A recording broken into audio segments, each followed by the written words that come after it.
Buenas tardes a todos. Gracias por acompañarnos en este evento y dando continuidad a las actividades del 10º Foro Internacional de Divulgación Científica y Tecnológica FODICIT 2020. Tengo el honor de presentar a nuestro siguiente ponente, el doctor Miguel Morales Rodríguez, que nos presenta su ponencia titulada El impacto de los nanomateriales con visión de la industria 4.0. A continuación, daré una breve reseña del doctor Miguel Morales Rodríguez. Director de la División de Ingeniería en Nanotecnología de la Universidad Politécnica del Valle de México. Es ingeniero físico por la Universidad Autónoma Metropolitana, Unidad Azcapotzalco, con maestría en ciencias, con especialidad en ciencia de los materiales por la Escuela Superior de Física y Matemáticas del Instituto Politécnico Nacional. Doctorado en Ciencias e Ingeniería de Materiales por la Universidad Autónoma Metropolitana, Unidad Azcapotzalco. Además, realizó una estancia postdoctoral en la Unidad Profesional Interdisciplinaria en Ingeniería y Tecnologías Avanzadas del Instituto Politécnico Nacional, miembro del Sistema Nacional de Investigadores del CONACYT Nivel 1. Cultiva las líneas de generación y aplicación del conocimiento en materiales a micro y nano escala.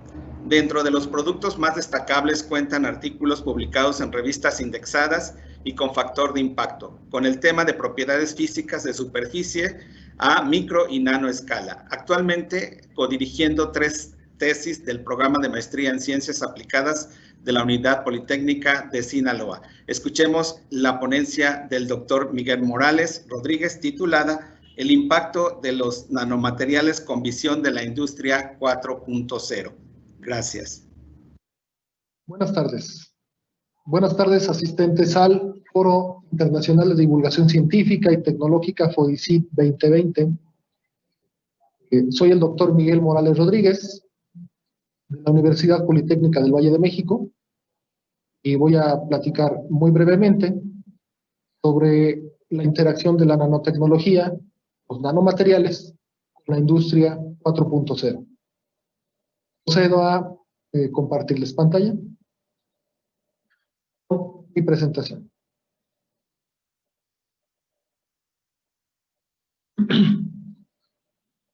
El nombre de esta presentación es El impacto de los nanomateriales con visión de la industria 4.0. Un servidor, Miguel Morales Rodríguez, de la Universidad Politécnica del Valle de México. ¿Qué vamos a platicar? Pues vamos a platicar muy brevemente sobre la interacción o cómo los nanomateriales, la nanotecnología, los nanomateriales impactan positivamente en lo que se define como industria 4.0 y algunas aplicaciones futuras. El contenido es, hablaremos definiciones breves de la industria 4.0, definiciones simples y rápidas de lo que son los nanomateriales y la importancia de los nanomateriales en la industria 4.0. ¿Qué es la industria 4.0? Se denomina industria 4.0 porque se define como la cuarta revolución industrial, donde la cuarta revolución industrial está basada en sistemas ciberfísicos, es decir, donde la parte medular de la industria 4.0 es la interconectividad, el Internet, ¿sí? El cómo se optimizan procesos industriales a través de la conectividad, el uso de la Internet. Y de ahí el concepto, por ejemplo, del Internet de las cosas. ¿Sí? ¿Cómo surge la industria 4.0? Es una necesidad de nuestra sociedad, de una sociedad moderna, que está interconectada y conectada a través de redes. El Internet es una de ellas, ¿sí? Entonces, ¿cómo se optimizan los recursos? Con el uso del Internet. Básicamente ese es el meollo de la industria 4.0. Y cuando hablamos de optimización de recursos, estamos hablando desde recursos materiales, recursos económicos, recursos financieros, recursos humanos, materiales, etcétera, etcétera, etcétera. Y para eso se definen algunos conceptos importantes que están relacionados y que tienen que ver y que soportan el concepto de industria 4.0. Aquí vemos algunos: la ciberseguridad, la nube, el uso de la nube para guardar información o tener información disponible, el Internet de las cosas que ya habíamos hablado, el análisis de grandes cantidades de datos, que es el Big Data, la impresión 3D, la robótica avanzada, etcétera, etcétera. ¿Sí? Entonces, todos esos son conceptos que rodean a lo que se define como la industria 4.0. La nanotecnología. ¿Qué es la nanotecnología? Bueno, hay varias definiciones, vamos a concentrarnos en una definición que utiliza una norma mexicana, una norma propuesta para definir lo que es la nanotecnología y sus aplicaciones y demás. Entonces, ¿qué es la nanotecnología? Básicamente tiene que ver con el control y el controlar y manipular materia en escala en la nanoescala. ¿Qué es la nanoescala? Estamos hablando de 1 a 100 nanómetros, donde un nanómetro es 10 a la menos 9 metros. En términos prácticos y más sencillo, es 1/millonésima de milímetro. Si tenemos 1/millonésima de milímetro, tenemos un nanómetro. ¿Sí? Y aquí vemos algunos ejemplos de escala, de cosas que están a escala nanométrica. Una hormiga es del orden de 5 millones de nanómetros, por ejemplo, y una espiral de ADN es del orden de 2.5 nanómetros. Eso nos da una idea de las escalas del nanómetro. Y cuando hablemos de nanoescala, es una escala tan pequeñita que estamos hablando de átomos y moléculas. Es decir, la nanotecnología tiene que ver con átomos y moléculas. ¿Sí? La nanotecnología no es una disciplina pura, está rodeada de otras disciplinas, de otras ramas de la ingeniería, de otras ramas del conocimiento, pero está basada principalmente en física, química, matemática, ciencia de materiales, y alrededor de ella todas las otras ramas de la ingeniería, ¿sí? Y del conocimiento, ¿sí? Y del saber humano, filosofía, administración, derecho, etcétera, etcétera, ¿sí? ¿Por qué? Porque hay empresas que hacen nanotecnología, hay normatividad de nanotecnología, hay leyes al respecto de la nanotecnología. Entonces, se requieren todos los campos del conocimiento que aporten algo a la nanotecnología. ¿Sí? La nanotecnología, si bien es cierto que es una disciplina relativamente nueva, que se desarrolló en la segunda mitad del siglo XX, los usos ya había aplicaciones de nanomateriales, de nanotecnología, desde los griegos. Incluso los mayas se han descubierto nanopartículas de ciertos materiales que le dan un color característico al azul maya. Los griegos utilizaban azufre o lodo con azufre para teñirse el cabello, se lo ponen en el cabello y se decoloraba, etcétera, etcétera. Las catedrales, los vitrales medievales usan nanopartículas de oro. Obviamente que en esas épocas la gente no sabía que hacían nanotecnología, nada más mezclaban a ciertas temperaturas, con ciertas concentraciones, cierto tipo de materiales que daban cierto color, ciertas tonalidades, y eso es lo que utilizaban, pero no sabían que era nanotecnología. Ya la nanotecnología se desarrolló en 1959, esa es la fecha de nacimiento que se considera de la nanotecnología, cuando Richard Feynman, un físico muy famoso que estuvo relacionado con la bomba atómica, con y demás, y otro tipo de conocimientos relacionados a la física, dio una plática sobre que ya el ser humano ya podía caracterizar la materia a escalas atómicas y moleculares, por lo tanto sería importante empezar a crear o a manipular la materia a esa escala para crear dispositivos o materiales o nuevos materiales. ¿Sí? Entonces, en esa plática se dice que empezó la nanotecnología.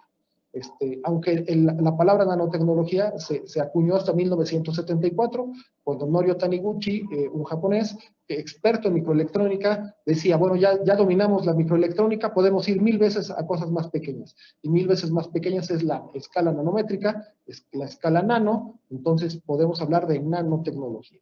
Y cierro estas breves fechas importantes, hay muchísimas más, en 2014, porque en 2014 se declararon las normas mexicanas relacionadas a la nanotecnología. Es decir, nosotros en México ya tenemos un marco normativo que nos habla sobre conceptos y aplicaciones y usos de la nanotecnología. ¿Sí? Aplicaciones, hay muchas, incluso muchas de nosotros tenemos nanotecnología en nuestras manos a través de nuestro teléfono celular, pero hay otras aplicaciones. Hay alimentos, hay artículos deportivos, hay cosméticos, hay ropa, ¿sí? Entonces, estamos rodeados de nanotecnología.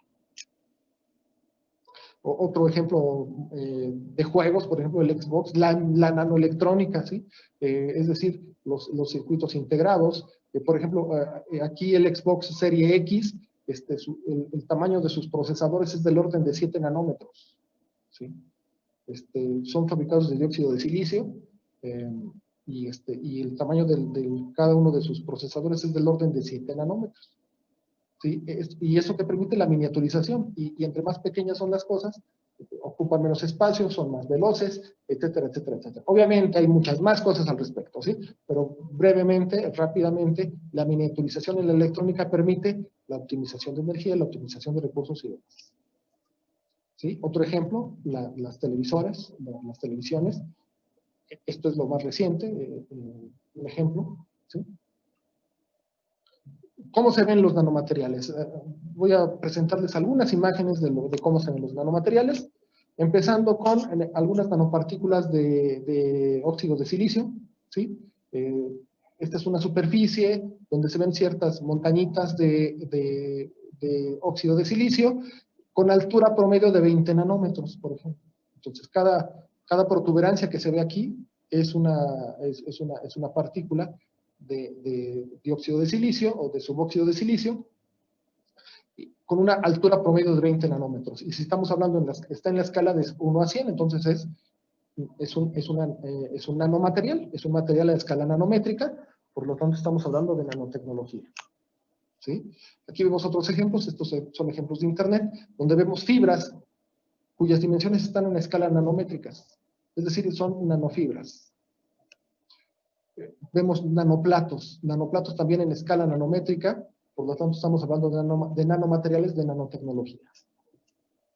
Vemos una superficie de yodo, y vemos la escala, es un cuadrado de aproximadamente 6,5 por 6,5 nanómetros por 6,5 nanómetros, es decir, estamos hablando de escala de escala nanométrica. Estamos hablando de nanomateriales, estamos hablando de nanotecnología, y estas bolitas que se observan son átomos de yodo. Cada una de estas son átomos de yodo que están sobre una superficie de oro, con cierta orientación geométrica, que da este arreglo particular. Aquí hacemos un tratamiento a esa imagen y vemos las bolitas, ¿sí? Lo más brillante son átomos de yodo. ¿Y qué se propone? Fue un primer paso para proponer lo que se define como nanomanipulación, es decir, la manipulación de la materia a escala nanométrica. En este caso, ¿cuál fue la manipulación?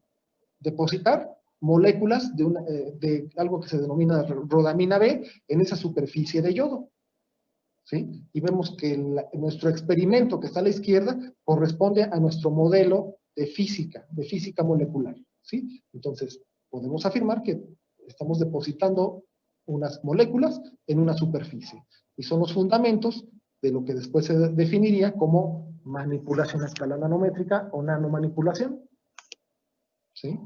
Vemos otros ejemplos también estas son de bibliografías, de páginas de internet, donde vemos cómo se visualizan ciertas moléculas con cierto tipo de instrumentos de microscopía electrónica, ¿sí? Y vemos que el modelo de dibujo de las moléculas corresponde en dimensiones y en forma a lo que se visualiza a través con microscopios electrónicos. ¿Sí? Y para el futuro, ¿qué se propone para el futuro? Pues bueno, ya en general ya podemos controlar formas, tamaños, geometrías a escala nanométrica con nanomateriales. ¿Qué pensamos en un futuro? Espero que no sea muy lejano, los nanorobots, ¿sí? ¿Qué sería? Pues es una aplicación todavía futura, con una visión futura. Proponemos robots a escala nanométrica, es decir, los nanorobots o nanobots. Aquí les presento una imagen, un dibujo. Esto es un dibujo, no es una fotografía, por favor. Este es un dibujo de cómo se supone que podría funcionar un nanorobot, ¿sí? En medicina, ¿sí? Se le mete en una arteria y empieza a purificar, en este caso, a limpiar las arterias, ¿sí? Otras aplicaciones, nada más voy a presentar ilustraciones de aplicaciones en medicina. aumento, por ejemplo, de la capacidad neuronal, es decir, cambiar neuronas, a poner neuronas artificiales que, por ejemplo, curen el Alzheimer o que nos den capacidades cognitivas mucho mayores. ¿Sí? Imagínense. Que puedan incluso limpiar la sangre, etcétera, etcétera. Todavía esto es ciencia ficción, pero algún día hay algunos, no muchos, pero sí hay algunos laboratorios en el mundo que hablan de nanorobótica, nanorobots y demás. ¿Sí? Lo que sí es que ya hay por ejemplo, ya hay aplicaciones prácticas con los nanomateriales, de la nanotecnología, por ejemplo, computación cuántica, que la computación cuántica no es otra cosa más que el cambio de paradigma en la programación. En lugar de utilizar bits, ahora se usan bits cuánticos o qubits, ¿sí? Donde el 0, 1 ahora conviven de forma simultánea, por lo tanto, el álgebra y la programación tiene que cambiar de paradigma, ¿sí? Y eso fue gracias a los materiales, a los nanomateriales. ¿Sí? ¿Y esto cómo está relacionado con la industria 4.0? Básicamente está relacionado con los nuevos materiales o materiales avanzados y materiales compuestos y nanomateriales, ¿sí? Es decir, para nosotros tener grandes capacidades de cómputo, necesitamos nuevos materiales, más allá de los materiales tradicionales. Y aquí tenemos algunos ejemplos de ellos. La nanotecnología, la nanoelectrónica y demás, está basada básicamente en estos tres tipos de materiales. Los materiales avanzados. ¿Qué son los materiales avanzados? Son materiales que tienen propiedades a niveles moleculares, ¿sí? Que mejoran el funcionamiento, mejoran la aplicación y optimizan recursos, ¿sí? Optimizan recursos e innovan propiedades físicas, propiedades químicas, propiedades biológicas, etcétera, ¿sí? Son materiales diseñados a nivel molecular, ¿sí? Que tienen propiedades conductoras, propiedades químicas, propiedades físicas, que permiten aplicaciones innovadoras, ¿sí? ¿Como cuáles? Como la electrónica, la miniaturización, los sensores, etcétera, etcétera, etcétera. ¿Sí? Se pueden clasificar, se pueden utilizar clasificaciones tradicionales como categorías de metales, compuestos y polímeros, ¿sí? Además se pueden utilizar otras clasificaciones, cerámicos, nanotubos, nanoplatos, etcétera, etcétera, etcétera. ¿Sí? Materiales compuestos es una definición tradicional, pero ¿en qué se basan los materiales compuestos? Tenemos, por ejemplo, un par de materiales por separado, pero si los unimos mediante algún método, resulta que podríamos obtener propiedades mejoradas, ¿sí? Ejemplos de eso son las fibras de vidrio, las fibras de carbono, ¿sí? Que a veces se les agrega también nanopartículas de metales que les dan otro tipo de material, otro tipo de propiedades conductoras, propiedades químicas, propiedades mecánicas, por ejemplo, ¿sí? Y finalmente los nanomateriales. Los nanomateriales por sí solos, a escala nanométrica, tienen propiedades físicas, químicas, biológicas y demás, diferentes a sus similares a escala macroscópica. ¿Por qué? Porque a nanoescala empiezan a aparecer fenómenos cuánticos. Y cuando empiezan a aparecer fenómenos cuánticos, la relación de materia y energía cambia en el sentido que nosotros conocemos. Y empiezan a aparecer propiedades que de otro tipo de materiales no pueden tener. Ejemplos, los LEDs, el rayo láser y demás. ¿Sí? Entonces, ya nosotros tenemos aplicaciones de nanomateriales, ¿sí? Que por el solo hecho de tener esa escala, estar en la nanoescala, tiene propiedades diferentes de conductividad electrónica, de óptica, etcétera, etcétera, etcétera. ¿Sí? Entonces, ¿cuáles son las ventajas de este tipo de materiales? La optimización. La optimización. Son materiales que son más ligeros, conducen mejor electricidad, a veces son más baratos, a veces son reciclables, etcétera, etcétera, etcétera. ¿Y eso qué permite? Eficientar diseños, mejorar diseños de ingeniería, tener materiales que no contaminen tanto, y eso implica innovar en productos en beneficio de la sociedad, ¿sí? ¿Cómo qué productos tenemos? Otra vez, insisto, los teléfonos celulares, las computadoras, las televisores. Ahora vámonos a cosas un poquitito menos triviales. Sensores de glucosa, marcapasos, aplicaciones en medicina, muchas cosas, ¿sí? Entonces, ropa, calzado, cosméticos. ¿Por qué? Porque son nuevos materiales y al estar diseñados a niveles moleculares, muchos de ellos tienen otras propiedades que otro tipo de materiales no los tienen. ¿Sí? ¿Y eso a qué nos lleva? Que si nosotros somos capaces de manipular a la nanoescala, ya incluso se pueden manufacturar materiales y dispositivos a escala nanométrica o a escala micrométrica. Por lo tanto, ya podemos hablar de manufactura a nanoescala o de nanomanufactura, ¿sí? Entonces, la manufactura a nanoescala o la nanomanufactura tiene que ver con la creación de dispositivos o materiales a escala nanométrica. ¿Cuáles son los principales métodos de fabricación de este tipo de nanomateriales? Los podemos dividir tenemos dos clasificaciones. Para hacer nanomateriales tenemos desde algo grande a algo pequeño, que sería una aproximación de arriba a abajo, ¿sí? Desde un material en volumen, lo podemos ir tratando físicamente o químicamente, haciéndolo más pequeño hasta tener nanopartículas o nanomateriales. Otra forma es, empezamos desde lo pequeño, desde átomos, y empezamos a manipular uno por uno, y los vamos juntando hasta crear moléculas o agregados, y finalmente crear algo más grande, incluso macroscópico. Esa sería una aproximación abajo-arriba. Entonces, básicamente, esas son las dos clasificaciones de fabricación o de síntesis de nanomateriales o de nanopartículas. Una aproximación arriba-abajo y una aproximación abajo-arriba.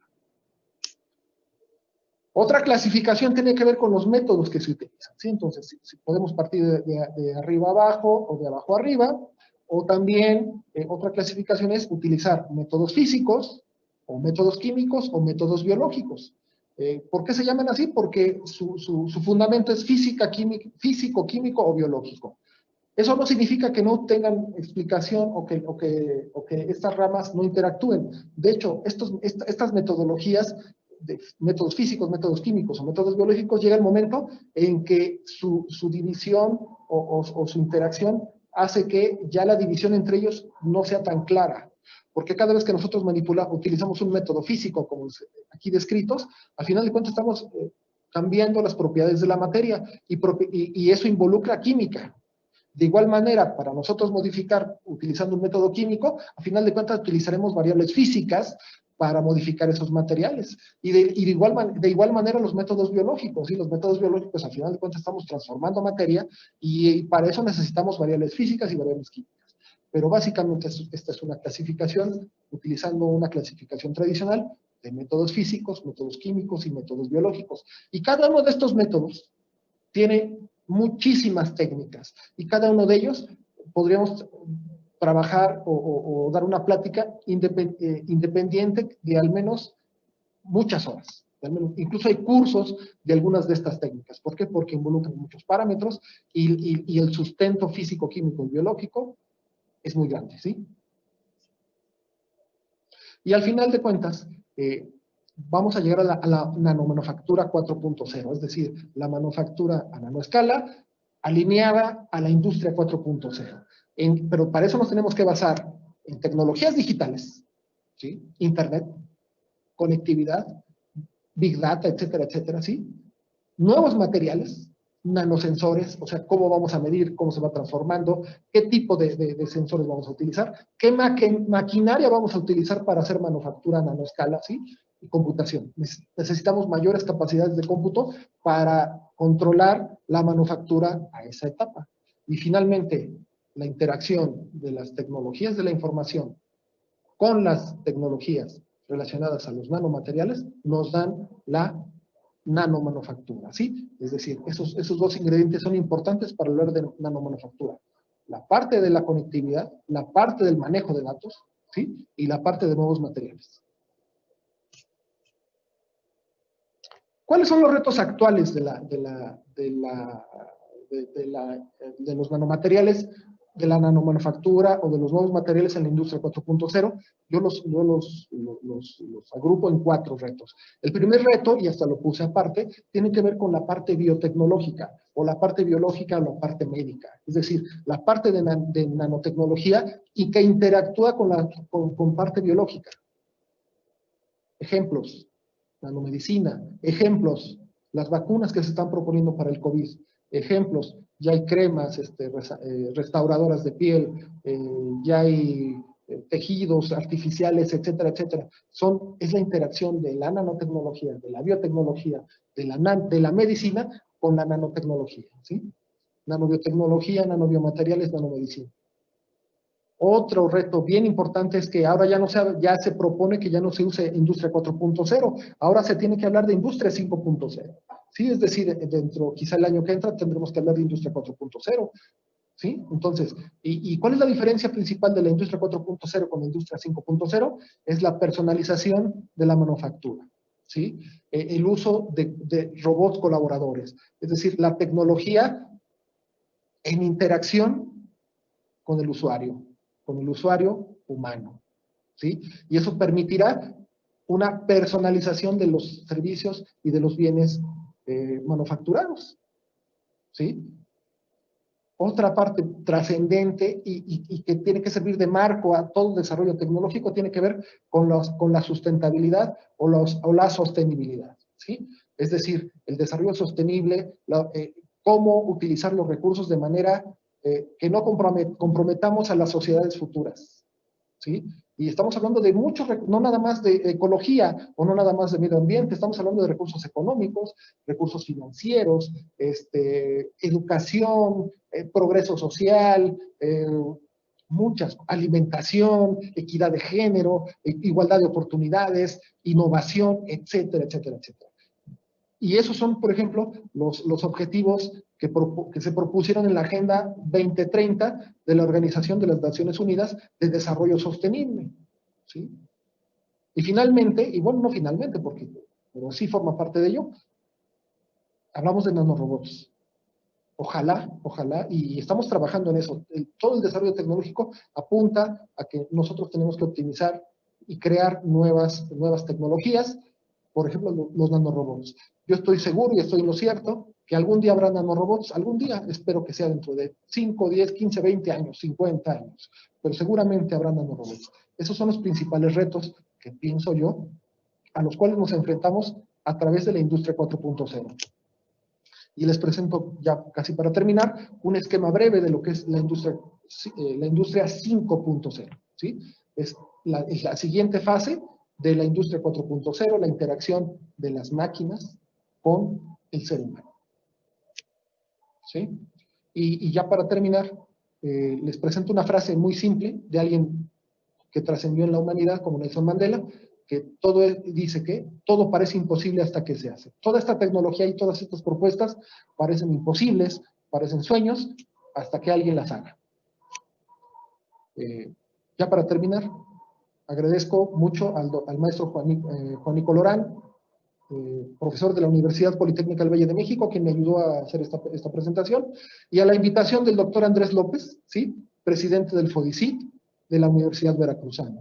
Yo les agradezco mucho su apoyo, quedo a sus órdenes, si tienen más dudas, si quieren interactuar, si tienen preguntas, aquí están mis datos, nano@upvm.edu.mx, un servidor, Miguel Morales Rodríguez, de la División de Ingeniería en Nanotecnología de la Universidad Politécnica del Valle de México, ¿sí?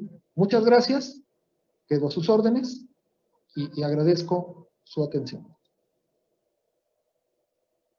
Bien, agradecemos la presentación del doctor Miguel Morales y los invitamos a que continúen a la conferencia magistral. Les deseo una muy buena tarde. Hasta luego.